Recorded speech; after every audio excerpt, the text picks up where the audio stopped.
City India news channel हक की आवाज़। पैराडाइज फंक्शन पैलेस महबूब नगर। जिला विकाराबाद कलेक्टर प्रतीक जैन ने तांडोर कबायली बहबूद गर्ल हॉस्टल में पेश आए फूड पॉइजन वाक़े पर रद्द अमल ज़ाहिर किया है। उन्होंने हॉस्टल के मुआयने के बाद मीडिया से गुफ्तगू करते हुए कहा कि कबायली बहबूद गर्ल्स हॉस्टल में फूड पॉइजन का वाक़या पेश आना अफसोसनाक है।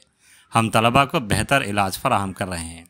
ज़िला कलेक्टर ने कहा कि इस बात की तस्दीक हुई है कि खाने को सही न पकाने की वजह से तलबा को गैस की तकलीफ़ के बायस बीमार हुए हैं। इसी तरह ज़िला कलेक्टर ने कहा कि हम पीने के पानी के मेयार को जांचने के लिए हर स्कूल और हर हॉस्टल में S2S टेस्ट कर रहे हैं। उन्होंने तलबा के वालिदैन से कहा कि घबराने की कोई ज़रूरत नहीं है। కొద్దిగా వాళ్ళకి డ్రిప్ పెట్టాము అందుకు బాగా మేము డాక్టర్స్ ప్రకారం గ్యాస్ట్రైటిస్ మీరు కూడా ఒకసారి private hospital any GE cases వస్తున్నాయి చెప్పండి. GE something gastritis gas problems వారు కూడా ఇప్పుడు ఆ ట్రీట్మెంట్ ఇచ్చిపోతున్నాము. అంటే ఏం లేదు. ఎందుకోసం వచ్చింది అంటున్నారు సార్? గ్యాస్ట్రైటిస్ ఏం చేద్దామండి. నా ప్రకారం ఒకవేళ నేను సైంటిఫిక్ గా మాట్లాడాలి అయితే if the food is not proper దాంతో కావచ్చు. ఫార్టిఫైడ్ రైస్ ఇస్తాము మనము. ఫార్టిఫైడ్ రైస్ వంట చేయడం కూడా ఒక కళ అనమాట. సరిగా అది బాయిల్ చేయాలి అనమాట. సో అది బాయిల్ చేసి ఒకవేళ చేశారా లేదా మనం ఇలాగ స్టాఫ్ ఇంకా చేంజ్ చేస్తున్నాము. వేరే స్టాఫ్ తప్పిస్తున్నాము. సో అలా స్టాఫ్ చేంజ్ చేసి ఇప్పుడు కూడా చూద్దాం. Mainly it is about boiling of the rice. ప్రాపర్గా బాయిల్ చేశారా లేదా అది నేను గ్యాస్ అప్పుడు కూడా వస్తుంది కదా. అనుకో ఫుడ్ తింటే మనం స్పైసీ ఎక్కువ తింటే అప్పుడు ఉడికి ఇలా జరిగింది. నేను అన్ని హాస్టల్స్ చెప్తున్నాను. మీరు కూడా చూస్తున్నారు నుంచి ఎప్పుడు వచ్చాను. నేను ఎన్ని హాస్టల్స్ వెళ్ళాను. నాకు ఏం సంబంధం అంటే నేను ఐటీడీఏ చేసి వచ్చాను. సో నేను ఆ వ్యవస్థ నాకు తెలిసి రెసిడెన్షియల్ స్కూల్స్ ఎట్లా పనిచేస్తాయి, ఏం బాధ్యతతోటి కలిగిన మన మీద ఆధారాల మీద అధికారుల మీద తల్లిదండ్రులు వాళ్ళ పిల్లల్ని ఇక్కడ మనకి ఇస్తారు. సో ఆ బాధ్యత తెలుసు.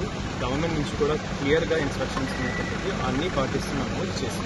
ఇంకొక డౌట్ నాకు ఏముంది, ఒక 100 పైన 130 పిల్లలు ఉన్నారు. ఆల్మోస్ట్ 137 చిల్డ్రన్ ఉన్నారు. 137లో 6 ఎందుకు వస్తున్నారు.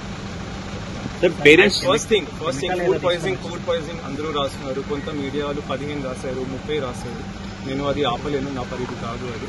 కానీ మీరు ఒక మాట ఆలోచించాలి. ఒకవేళ ఏమైనా మనము జర్మ్స్ తింటే సేమ్ ఫుడ్ అందరూ తింటే అందరికీ రావాలి నేను కోరట్లేదు. My language may be bad but my point is only 6 childrens or 3 children ఇప్పుడు మనము ఐడి ఇస్తున్నాము. గ్యాస్ కి కూడా ఇప్పుడు డాక్టర్ గారు ఏమేమి చెప్తున్నారు, గ్యాస్ కు ట్రీట్మెంట్ ఇచ్చిపోతున్నారు. కెమికల్ కాదు నేను చెప్తున్నాను. ఇప్పుడు ఏముంటుంది, ఇప్పుడు ప్రతి స్కూల్లో వాటర్, ఇది యూజ్ వాటర్ ఫర్ కుకింగ్ అనమాట. మాక్సిమం వ్యాధులు మనకి వాటర్ తోటి వస్తాయి. ఆర్గానిజమ్స్ కూడా వాటర్ బాన్ ఉంటారు. సో మనం ఏం చేసాము, మన జిల్లాలో ఒక వైల్స్ ఉంటాయి, H2S వైల్స్ అంటాము. దాంట్లో బ్యాక్టీరియాస్ ఉంటారు అనమాట. ప్రతి మండే ఇప్పుడు వరకు ప్రతి మండే చేసాము. వైల్లో వాటర్ ఉంచితే 24 hours లో ఒకవేళ వాటర్ బ్లాక్ అయితే ఆ ఫిట్ ఫర్ కన్జంప్షన్ కాదు. సో నేను నా ప్రికాషన్ జిల్లా నుంచి ఎప్పుడు వచ్చాను, ప్రతి మండే రోజు నేను ఫోటో తీసుకుంటాను. సో ఎక్కడైనా మండే వాళ్ళు వాటర్ కలెక్ట్ చేస్తారు, ట్యూస్డే మాకు చూపిస్తారు వాట్సాప్ ద్వారా. సో ఎక్కడైనా వాటర్ బ్లాక్ ఉంటే నేను అక్కడ మళ్ళీ టీం పంపిస్తాను. సో అలాగే ఇక్కడికి జరగలేదు. వాటర్ అన్ని టెస్ట్ చేస్తున్నాను ఆల్మోస్ట్ 6 months నుంచి. జిల్లాలో ఎన్ని సెంటర్లకు పంపించారు? 1000 మన దగ్గర స్కూల్స్ ఉన్నాయి.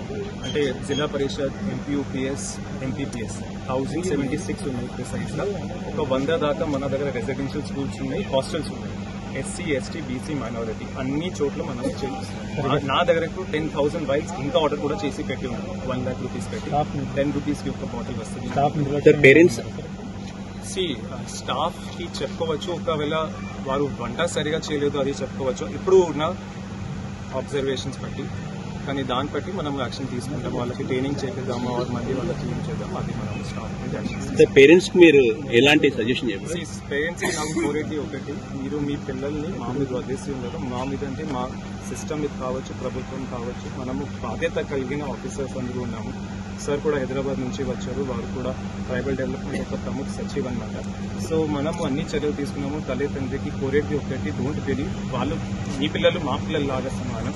నేను కూడా మార్నింగ్ నుంచి ఇక్కడ ఉన్నాను. ఏం జరుగుతుంది, ఎట్లా ఉంది, వాళ్ళకి కొద్దిగా ధైర్యం చెప్పు. పిల్లలు కూడా ఏముంటుంది పాపం, వాళ్ళు చిన్న పిల్లలు, వాళ్ళకి ధైర్యం చెప్పాలి మనం.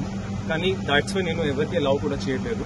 ఓన్లీ ప్రోటోకాల్ ప్రకారం ప్రోటోకాల్ పాటిస్తూ రూల్స్ ఏముంటాయి అది పాటిస్తున్నాను. అండ్ ఇది కూడా గర్ల్స్ ఇన్స్టిట్యూషన్. జెంట్స్ కూడా అలౌ చేయట్లేదు. నా స్టాఫ్ కూడా గేట్ వరకు ఆగిపోతుంది. నా తప్ప సార్ తప్ప పిల్లల దగ్గర కూడా ఎవరు పోలేదు. సో పేరెంట్స్కి ఒకటే మీరు ఈ అన్ని ఇన్సిడెంట్స్ బట్టి ప్లీజ్ డోంట్ బి వరీ, మీరు కంగారు పడకండి. మేము అందరం ఉన్నాము, మా మొత్తం వ్యవస్థ ఉంది, మెడికల్ డిపార్ట్మెంట్ ఉన్నాము, కలెక్టర్ లాగా స్థాయి ఆఫీసర్ మేము ఉన్నాము. సో మీ పిల్లలకి మన మన మన వ్యవస్థ మీద నమ్మకం పెట్టి మా మీద మేము చూసుకుంటాం. ఎన్ని రోజుల్లో మనతో కొలికైతే